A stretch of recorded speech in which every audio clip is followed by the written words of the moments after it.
স্থানীয় সরকার নয়, আগে জাতীয় সংসদ নির্বাচন নিয়ে ভাবছে কমিশন, এমনটাই জানিয়েছেন নির্বাচন কমিশনার আব্দুর রহমান আল মাসুদ।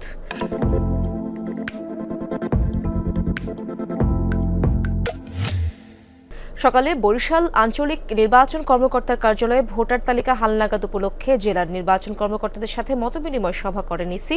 জানান, প্রধান উপদেষ্টা চলতি বছরের শেষ অথবা 2026-এর প্রথম দিকে ভোট হওয়ার ঘোষণা দিয়েছেন, তাই জাতীয় সংসদ নির্বাচন নিয়েই বেশি ভাবছে কমিশন। ইসি বলেন, জনগণের কাছে সুষ্ঠু ভোট উপহার দিতে কমিশন প্রতিজ্ঞাবদ্ধ। ভোট নিয়ে সাধারণ মানুষের অনীহা উত্তরণ ও গ্রহণযোগ্য নির্বাচন দিতে চেষ্টা চলছে।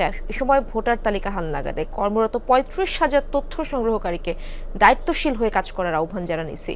ভুয়া ভোটার থাকলে প্রমাণ সাপেক্ষে বাতিলেরও আশ্বাস দেন তিনি।